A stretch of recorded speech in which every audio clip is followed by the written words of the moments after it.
Hey gang, this is Vicki Kelly with the Golden Rule Trades. I wanted to talk to you about our results as you have seen them over the last couple of videos.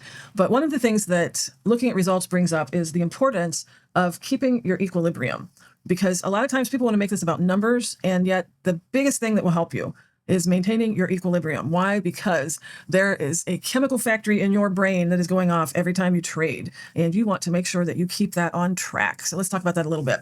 You're going to find some pinch points and some decisions that you have to make around three areas: your money management, your stops, and your targets. So when it comes to money management, you have to, yes, you want to look at numbers, but it needs to relate also to your emotional state. You can look by the numbers to use a percentage of your total balance, say 1%, 0.5%, 2%. You can look at how much you're willing to lose a day, how much you want to make a day or per trade. But you also need to factor in what is it that won't make you go on tilt. If you are setting money management guidelines by the numbers, and yet the numbers will make you go on tilt if you actually hit them, then you need to back off and actually use the numbers that won't make you go on tilt. You might be able to afford $1,000 loss, but if you actually take $1,000 loss, it messes with your mind for the next 30 minutes, because who cares if you can afford $1,000 drawdown if it's going to make you trade like a chihuahua on steroids when you're done. So keep that in mind. Also, your stops. Now, for the morning method, we use a 5-point stop if we're doing minis, or up to a 10-point stop for micros. But we also try to keep our equilibrium a couple ways. Number one, 3 strikes and you're out. If you get stopped out 3 times, then you just need to stop, because you're probably going to make really stupid decisions after that. We also say do not move your stop. I know you want to, it looks like you ought to be able to, but with the morning method, we are capturing the move of the day, and therefore you're going to have it do retracements. It's going to come against you at some point in time. So if you move your stop, you're just going to strangle the move and not get your profit. So don't move your stops. Leave them where they are. And also the size of your stops. Too small is no help at all.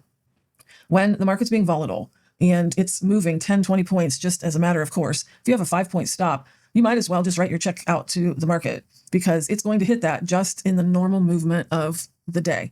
So too small of a stop is no help at all. If the market's very volatile and the energy lines are too far apart, then you have to do micros and you need a wider stop. So, because too small is no help at all. And then also keeping equilibrium with your targets. So with trader funding, we have to scale out because we have that trailing threshold that just threatens to come up and bite us in the behind. So you have to scale out in order to protect your profits a little more with trader funding. The less you can do that, the better. If you hold longer, you are going to do better with this system. If you're trading your own personal account, I would hold out as far as possible before scaling out. And that will work in your favor for both the risk-reward ratio and for how much you're able to make per trade. Over time, it will reward you much more potentially to hold those to the larger targets. Okay. Now, when it comes to targets, one of the ways I keep my equilibrium is that I'm more aggressive at the beginning of the day and I get more conservative as the day progresses. Once I've gotten to my profit level, once I have reached my profit target, then I only trade micros and I get more conservative with where I draw my lines as the day progresses. The volatility should guide you for your targets. If this starts getting very choppy, if it's a see money, take money kind of setup, then you can adjust your targets accordingly, maybe scale out a little quicker if the volatility is really going against you. But make sure, and this is the big one, you trade the chart, not the money. This is what happened with me this month.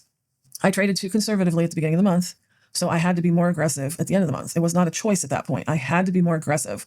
And the very, very huge temptation is to trade the money, not the chart. And I don't want to do that, because that is just a straight track to losing your account.